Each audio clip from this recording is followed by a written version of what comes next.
All right, y'all, we have exciting news. A new era of sports conversations begins now. No scripts, No filters, just real opinions. Welcome to the Other Guys podcast, hosted by Cam Bryce, Ryan Walsh, and David Germain. All right, folks, welcome back to the Other Guys podcast. Here with my boys, Brad and DG. How y'all doing, bro? Doing good, man.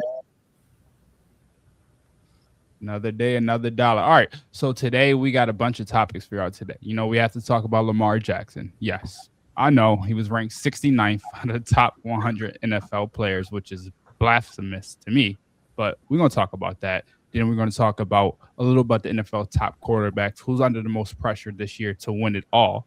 And then we're going to switch things up, go to the WNBA, talk about the hottest storylines and everything going on, and then finally wrap it up with the FIFA World Cup that I know you guys are probably watching right now.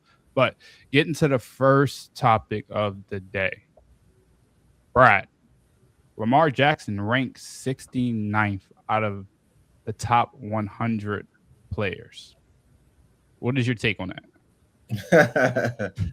Well, my first take is what a significant drop off. I mean, just last year he was ranked second, right? So he drops all the way to 69th. Now I get it. You know, if you want to bring up the injuries, right? But we gotta make Lamar Jackson accountable as well. You know, I feel like sometimes we give too many excuses for Lamar Jackson, right? Obviously, he had a defensive coach, right, at the head coach position who sometimes didn't always make the right decisions. Even when it came to offensive coordinator, didn't make the right decisions. Sometimes they ran the ball when they needed to pass. They passed the ball when they needed to run. We get it. But we can't take the blame off Lamar Jackson. Did you know Lamar Jackson He didn't have that many rushing touchdowns. He was sort of with his arm passing it down the field. He got sacked a ton last year. Yeah, he was hurt as well, but he didn't have the best year. So I feel like while there is a significant drop-off, I feel like it's kind of warranted. And I'm ready to say this. I'm ready to say that those guys that voted Lamar Jackson at 69, you know what they're really saying?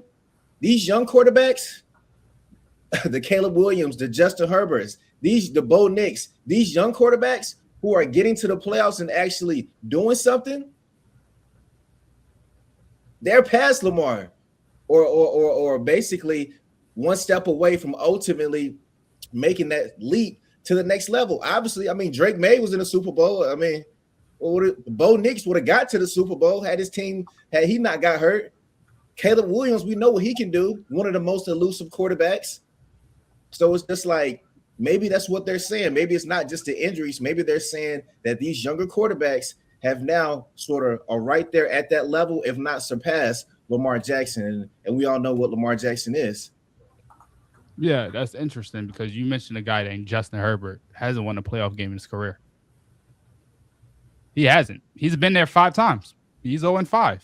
He is 0-5. He has not won a playoff game. Joe Burrow has went to the playoff since 2021, 2022. Drake May, warranted, but we all know the real story about Drake May. That's not happening again. The only quarterback that I will ever put in Lamar's threshold right now is Josh Allen. Those two deserve the same treatment. Yeah. Well, Lamar Jackson did not play well last year. But throughout the first 3 weeks of the season, we all was like, oh, Lamar's going to win the MVP. Oh, Lamar's going to win the MVP. Oh, this Ravens, they're good. Then we start to see the collapse. And if you watch the Ravens, every single game, it's number 77. Number 77. There's a reason Lamar almost led the league in sacks last year. He had one of the worst offensive lines in football. And we talked about Joe Burrow when he don't have an offensive line and he gets the pass. But now Lamar can't get the pass. Well, we've seen over the past 3 years, the playoffs has not been Lamar's fault. Last year, led the Ravens on a 14 points in about, a minute in Pittsburgh, and the defense gave it up. Okay, we'll go back a year before. Against Buffalo, 3 separate occasions. Mark Andrews drop. Okay, Mark Andrews drop fumble. The Bills get the ball. They go back, score. Okay, Lamar drives down the field, gets a touchdown. Comes back. Defense lets up a score. Okay. Lamar goes back down again, drives a touchdown, and then Zay Flowers. So it's not all on Lamar. We can go back to maybe the Titans when they played the Titans and they got blown out at home in that after his first MVP. But also, Derrick Henry had 32 carries and 213 yards. So there's situations, every quarterback, Josh Allen, sometimes he has been sold and let down, but the past couple of years has not been Lamar's fault. And I just have to say that. And it's stats and stuff to prove that up.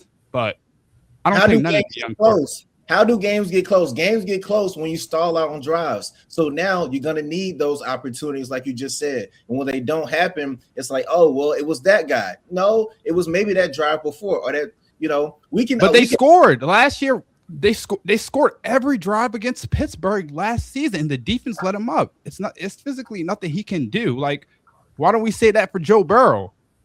Yeah, we can say that for Joe Burrow. Why don't we say that for Joe Burrow? Why don't we say that for Justin Herbert? Hey, why don't we even say that for Mahomes?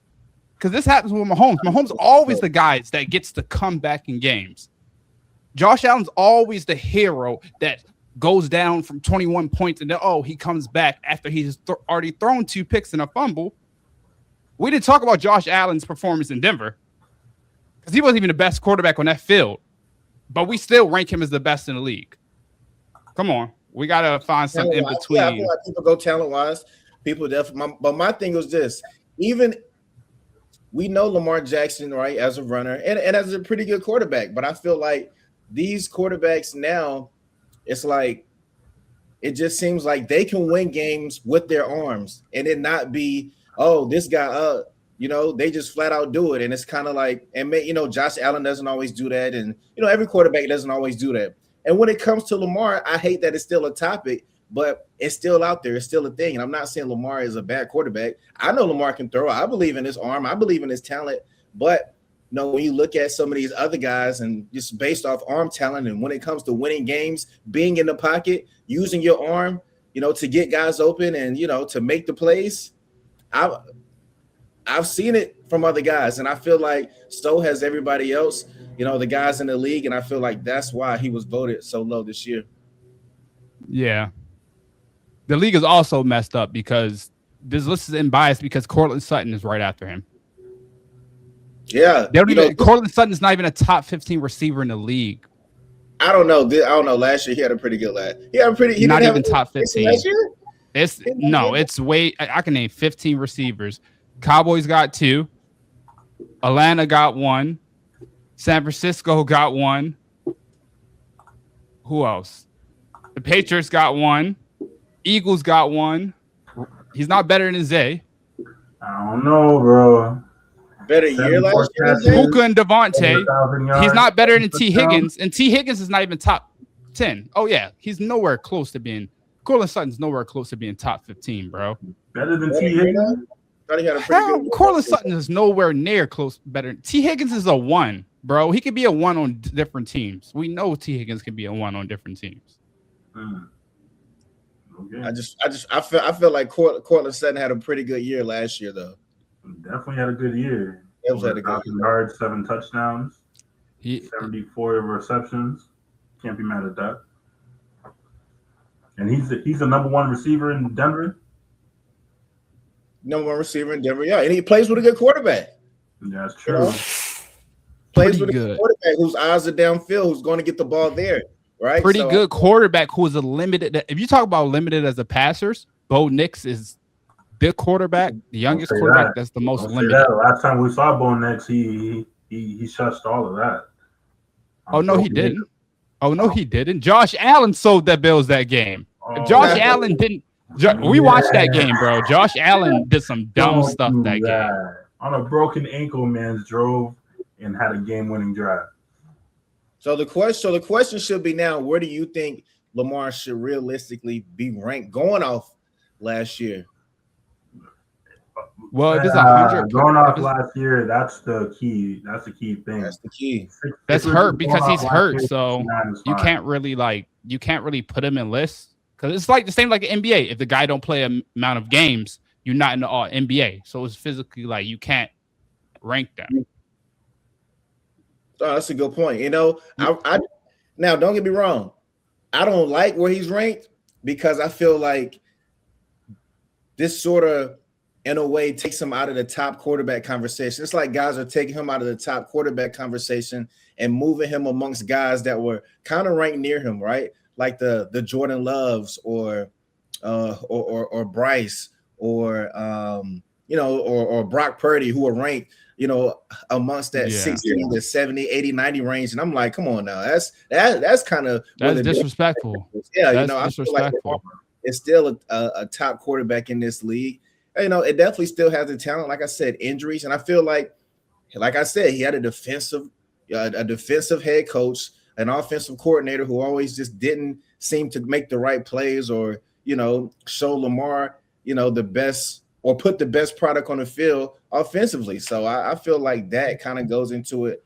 I feel like 30-40 would have been better than 6. Yeah. Now I say around 32 because we're talking about players. We're talking about players. If you put all these players in a room by talent, Lamar's top 5, one of the best talents out of all these players. So easily every year healthy, he would be in that 15, 10, 5 range. Last year, you could put him out that 30 range because there's not 60 people, 30 more people better than Lamar Jackson. I don't care. True, but this is all based off the performances they had the season prior. It's not a body of work. So if you look at the season the Ravens had, I feel like I don't know how many other quarterbacks are stacked up against him because the rest of the list isn't there yet. But I feel like he had a pretty pedestrian, especially for his standards, pretty pedestrian season. I mean, look at if his down year is better than a lot. Is average starting quarterbacks. Jared Goff's best year, Jordan Love's best year. Why you have to do Jared Goff like that? I'm sorry, bro. He got to catch the stray. He 13. What is he? 12, 11 years in. Oh, Goff 11 years in, right? Goff has really been that long. Yeah. It has been that long. Goff was in the league like 4 or 5 more years before Damn, yeah, this is about to be his 10th season. Sheesh. Wow, time flies. Yeah, time does fly. Wow. All right, so now it's a different. Now we switch this to Josh Allen got the MVP a couple years ago. We all know shouldn't have had it, got the MVP, but it's whatever. Now, last year we saw Josh Allen finally had a clear path. No Lamar Jackson, no Patrick Mahomes. CJ Stroud had a crazy down year last year, in which I don't expect that to happen. No Jaden Daniels. It's like Josh Allen had a clear path. Mind you, he had Bo Nix stacked up against him. He just had to get through Bo Nix. Couldn't even get that done. They said once Lamar and Mahomes is out, Allen has the clear path. He couldn't get that done. So my question to y'all is, does Josh Allen legacy change if he cannot reach a Super Bowl this year? This year? Yeah. Hell yeah. What? They handpicked his coach for him this year. They went straight to him and who do you want us to hire? He picked Joe Brady. It's on you. It is on you. They don't make the playoffs this year. It's out. Yeah. It's cool. It was fun. Sentimental value, all that stuff. What you mean to the city of Buffalo, all that. New stadium coming in, new head coach, all you could put in all the storylines you want. If they don't win this year, especially after New England just came out of nowhere, won the division and made it to the Super Bowl on your ass, when you guys were one of the preseason favorites, yeah, bro, keep it moving. Keep it moving. I like that. That's a good take. But I would say not so fast. I mean, listen, the new stadium is coming here, and listen. Even going off last year, we can still say, man, the man just didn't have the receivers. I feel like this year they did do a good job of, putting him, giving him some offensive weapons. But, yeah, last year I feel like they went up against some real good defenses. And I feel like, they had Josh Allen's number because eventually he was doing the most, trying to get guys open, trying to make plays until, it just didn't work like it should. Even the running game was good to a certain extent until they got deeper in the playoffs. That's just what NFL is. But when I look at, his sort of stature and his career, I feel like, a Super Bowl appearance is definitely needed. especially when he's talked amongst, one of the greats. Now, I feel like talent-wise is there. Listen, this is a guy who has the arm, who can throw guys open, who's won plays off, extending, being elusive, has the arm, has the legs, will run downfield, really has the heart. I feel like he's a leader when it comes to, being on that offensive side, which some quarterbacks don't have that, and Josh Allen does have that. But ultimately, I don't feel like this is the final straw if he doesn't. I feel like this should take him out of like the top quarterback conversation, right? Like the Mahomes and, the guys who really, do what it takes to win. I mean, but ultimately, I don't feel like this is like the last straw for him because, it's the NFL. It's a really hard sport. And I feel like sometimes you just need the pieces. And I feel like, throughout everything he's gone through, I feel like this is going to be his best chance right here. I feel like this is the chance where they have to get it right. New coach and some offensive weapons. And now I feel like it's on Josh Allen to, really reel things in. And also, it takes a defense to win. Man, defense win championships also. And I feel like the Bills' defense towards the end of the year was not good, period. And I feel like that played into it too. And I feel like when people put him in these conversations, they take account of that. Like, oh, yeah, he didn't have the defense last year, but, they got new coaching staff. They got blah, blah, blah. So I feel like when it comes to Josh Allen, people take full account to everything that's going on with that Bills team. Unlike Lamar Jackson, but when it comes to Josh Allen, that's kind of what they, take into account. So we'll see, man. You know what? Yeah, I think this is a legacy season for Josh Allen. It has to be a legacy season because of what I saw last year. Josh Allen reached that tier that Lamar Jackson has been on for years. It doesn't matter what you do in the regular season. We don't care. Show us what you can do in the postseason. And if we're being honest, Lamar Jackson and Josh Allen have both only been to the AFC championship game. So Josh Allen has never accomplished more Lamar or even accomplished whatever. You can say about his talent or whatever it looks like on film or whatever you see on TV, but they both are the same, the exact same. They've accomplished the exact same. If we want to talk about stats, it's probably Josh Allen a little bit more because he probably had about 15 touchdowns on a tush push last year. Mm-hmm. That was probably a record. But Josh Allen, it can be a legacy year, but he still has time. But last year was his Super Bowl window, and it's closing. That was the start of his Super Bowl window. Last year was the year to get it done, and he simply couldn't get it done when everything was aligned for him perfectly to reach that. All you had to do is just get to the AFC championship game. And I'm pretty sure that's a walk in the park, Buffalo.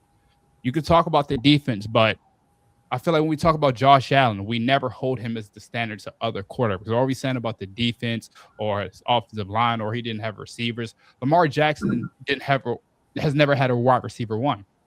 We never say that. Lamar Jackson had the worst secondary in the league the past 2 years. The Ravens were ranked 30th in offensive, gave up the last 2 years. But Lamar Jackson totaled that when the Ravens had the top rushing yards. And I think they passed for 8th in the NFL over the past 3 years, excluding last year. So when we talk about Lamar Jackson, that debate and Josh Allen, we got to keep it level and the same because they're literally the same and no one's over.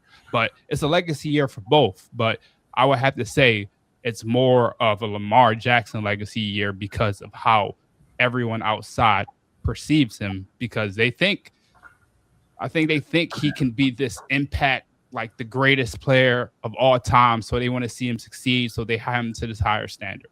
That's why I guess it is like that. Man, it's about time we gave Josh Allen the same level of energy that Lamar Jackson's been getting because I don't know what he's accomplished more than Lamar Jackson in his career, but for some reason he gets a pass all the time. So we just had Lamar and Mahomes not even make the playoffs, fam. And guess what? He had Bo Nix on a broken ankle, left him crying in Denver, bro. Crying. Like, no. Like, if that was Lamar Jackson, they would have cooked him, bro. It would have been over, man. He wouldn't be on the top 100 list. I promise you. Like, but for some reason, Josh Allen gets the pass for some godforsaken reason. He's been getting passes since he got drafted, and they leaked all them stuff from his Twitter back when he was in high school, and people was like, he was young. Then them hidden fouls is crazy. The hidden foul. He was getting passes when he was losing these playoff games. They even they changed the overtime rules for this man just because his defense blew a lead with 13 seconds left, bro. They're trying to move heaven and earth for this guy, and he still can't win. So it's like, when is enough going to be enough? That's just me. Yeah. And I feel like every team situation is different. Every franchise is different. Every franchise builds around their players. Josh Allen had Diggs for a while, and the Bills felt, we don't need a wide receiver one anymore. We need to allocate talent elsewhere to help him go reach a Super Bowl. That's the direction they're trying to go into. But it's not going to work in today's days. You need a wide receiver one, and the Ravens noticed that. That's why the Ravens have been trying to draft and develop players and sign big guys. But speaking of this, like in this same like stratosphere, though, like we talk about young guys, like young quarterbacks. What young quarterbacks do we think could reach that Allen, Lamar, Mahomes tier? Who is that next group? Are we sure it's the? What's the Are we cutoff? sure it's Jordan Love in them, or Jalen Hurts and Jordan Love? Like when we say young quarterbacks, like what's the cutoff? I'll say the cutoff is about from the rookies last year. So Jaden Daniels class and Bo Nix class. What's Jordan Love? Jordan Love is like older, right? Yeah. Jordan Love is the same class as Hurts. Dang. Okay. Remember, because he sat mad years. I think he sat 2 years. Yeah. I mean, yeah, it sounds like it's gonna be the Caleb Williams, the Bo Nix, the Drake Mays, and I mean, so far, I mean, you could throw Jaden in there. I feel like this is gonna be a year that you got to watch. The Commanders really don't know. I feel like they don't need a defensive coach, so DQ will probably be on the hot seat. But I just feel like, those main three guys, with Jaden, of course, when he has the offensive weapons. But I feel like the top three are the guys that are really, the ones you're going to hear about, as far as, based off talent and based off their situation. A lot of this is about situation. Who's in the best situation to go to that next step, to make it to the playoffs. And those three guys have really great coaches, right? So I feel like, those are gonna really be the main three that we hear about as far as, in that sort of legendary sort of, next step, or taking that next step to reach that ceiling. So I think, like I said, I think it starts with Caleb Williams, Bo Nix, and Drake May. Bo Nix got the best team. I feel like I just forgot Jackson Dart in my whole mind. You can forget him. But everything that just happened this offseason, like he forgot, and he out. He's done. They just signed Odell Beckham, so clearly Malik Neighbors isn't close to being healthy. No, you know why I knew when Jackson Dart career was over? When they signed John Harbaugh. I was like, yep, that's the raps, buddy. That's the raps, buddy. He about to turn you into a 20 carries type of guy. Right. You're not gonna last a year. Because I'm gonna go 2 touchdowns every game. Let's go. Honestly, Bo Nix got the best chance just because of the foundation built around him. He doesn't even have to be great. He doesn't have to be great, which you can't say for the other young guys. The other guys, they have to be great, but Caleb has to be great. Potentially being great, which is why we have him on a pedestal. Bo Nix really just has to be mid. Like Jared Stidham almost took him to the Super Bowl, but he was just like historically bad. That's the only reason they couldn't beat New England. Exactly. That was his first appearance all year, so it's kind of hard to throw somebody into the championship game. That first start in about how many years? 4 years. But like one quarterback, and it's probably not popular. It's probably not sexy, but Bryce Young. Give me Bryce Young, man. Say what you want to say about Bryce Young. Yes. What was the conversation? They said he's not a starting quarterback. They said he's not a starting quarterback. He's gonna go after it. He got that dog in him for real. Yeah, for real. Because he dragged that Panthers team to the playoffs when they had no business making it last year. So that team was awful. Right. What was that game? The game against Tampa, they needed to. Had they won it, they basically would have been in the driver's seat for the division. Yeah. that game was ugly, but like he just stayed in And there. then Rico Dowdle had that little insanity run when he was going crazy, and then he didn't show up. Don't sleep.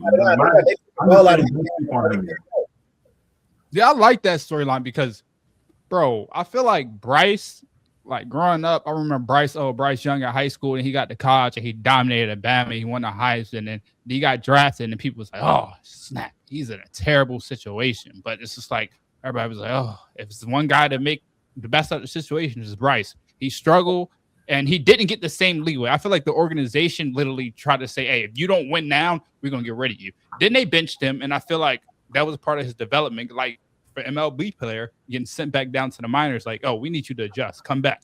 He came back and he was like, you know what? I'm Bryce Young. Let me remember how I did at Bama. And every single game winning drive, that's exactly what we saw in the SEC. And I feel like he found his motion of a player and what he's good at. He knows he's good when his team is on the line. Right now, my best chance to win games is to help my team get back the game. Now, as he develops more, he's going to be able to close out games. He's going to be able to get leads. That's how every young quarterback grows. And I feel like he's finally on the development path to being like, oh, I'm in the league. I don't have to worry about my back or my coach out. I don't have to worry about losing my job. I just got to worry about focus on this game plan. And they're building a pretty good team around him right now. Yeah, and he got two things going for him right now. One, the division's not that good. It can be got. It can very much be got. And two, that receiver from Arizona that they got, he for real. So Tate was for real. They still got Xavier Legette, but like he over there riding horses and eating. Would he be eating something? Oh, he cooked like raccoon, bro. Yeah, I don't know about that, but I don't know about that. But you're right. I feel like he definitely is on his way. I feel like still more has to be done. He's got to get more offensive weapons. Like they got to get a good running back who can be in there consistently. But yeah, I feel like they can definitely win games. That division can definitely be had, and I feel like they surprise opponents. I feel like Bryce surprises opponents, and I feel like as long as he can develop and just stick with the coach or with the offensive coordinator that will allow him to really showcase his skills. And that's what I feel like it starts too. Like, it's kind of like the Panthers got to find a great sort of play caller that can really, showcase all of what Bryce can do, exactly. And that's what comes to getting guys open and allow him to get that ball off. Even with that last playoff game, it was kind of just like, man, what are we doing here? And I feel like it came down to the play calling too, that best fits Bryce. So once the Panthers figure that out, then I feel like we'll really see a great Bryce. But NFL top 100 this year ranked him 98th. So hey, they only lost. He ranked him 98th. Hey, you on the list. You're on the list. That's all that matters. Like he on that list. Bro, they only lost to the Rams by 3 at home. So they only lost to the Rams by 3, and it was like that game was just Bryce, go out there and make something happen. Every single play, hike. Right. Guy in the backfield. Oh, I don't even have 2 seconds to go through my reads. Oh, I got to go outside the pocket. It's just like, oh, it's talked about a guy that's too small. Size proved wrong to everyone last year, but switching over to the big thing. It's the WNBA growth and popularity. Whoa, let's do World Cup so that let's do World Cup. All right. Yeah. The other big thing is the World Cup. Right now, I think France is playing. Yeah, they're playing Spain as we speak. What's the score? It's still 0-0, right? It better be. Still 0-0. It's still 0-0, 0-0. Before we get this topic, I want to talk about how I was leaving Fenway. I think it was the last time France.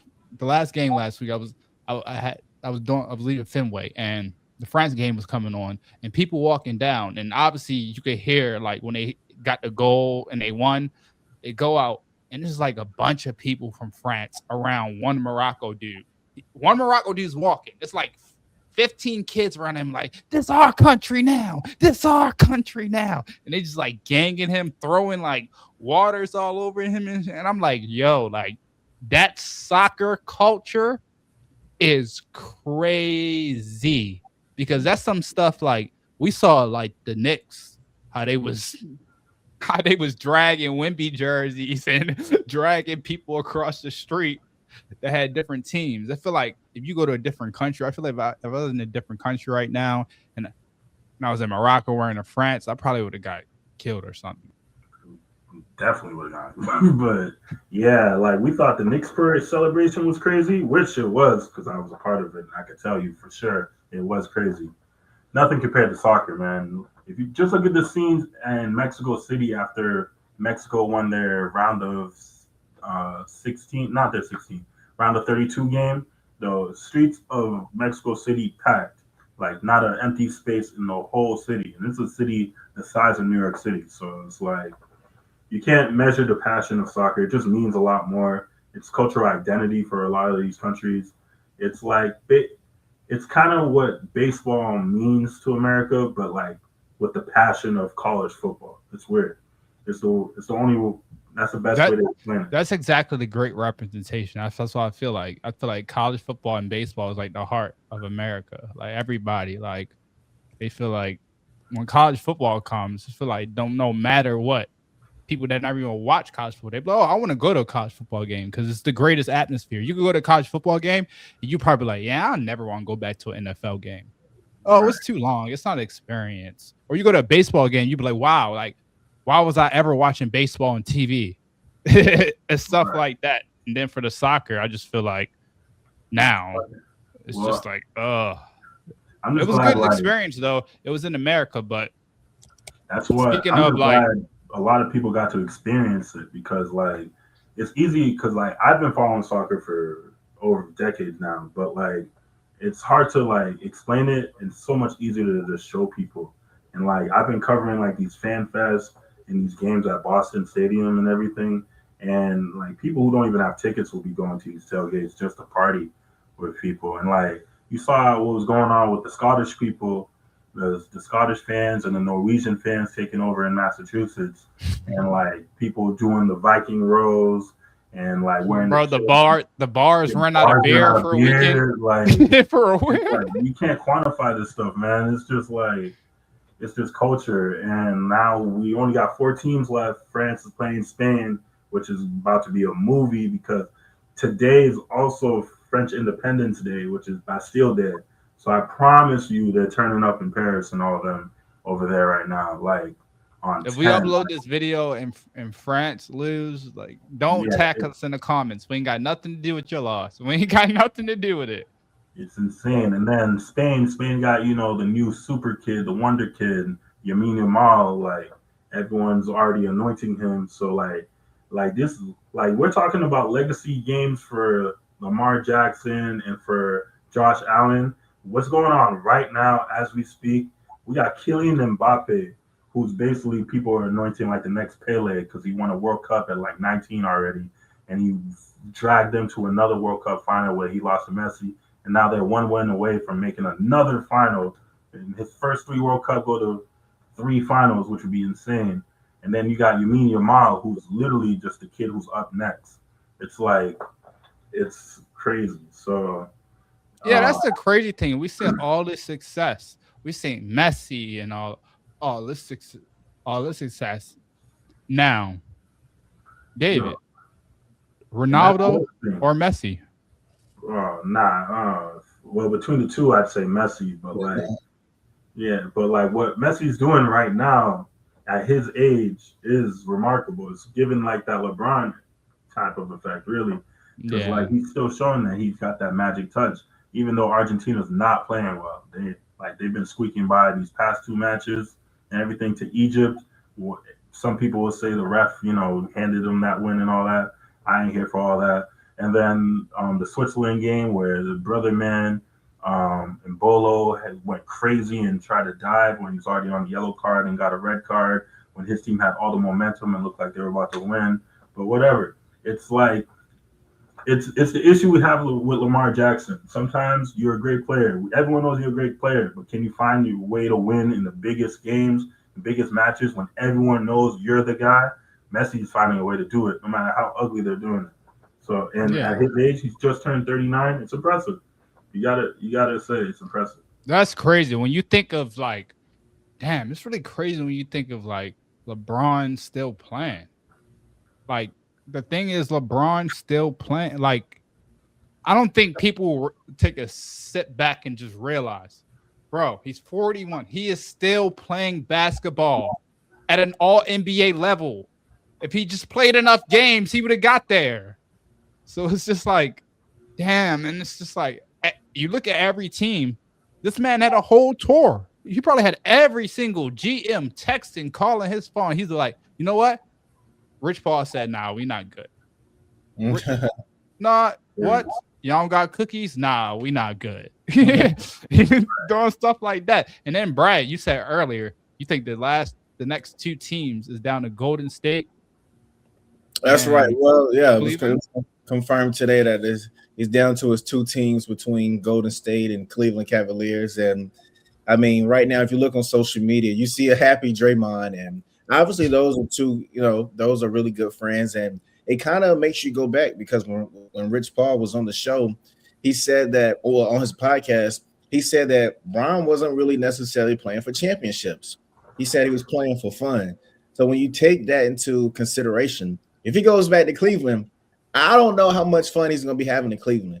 Let's talk about it. James Harden is there. Donovan Mitchell. Those two really didn't mesh well, last season. So if he goes there, what fun is he really having? He'll actually have to do more if he goes there. But then when you consider the Golden State, which I'm not so thrilled about, but if it makes him happy, hey, my bags are packed. Let's go, Brian.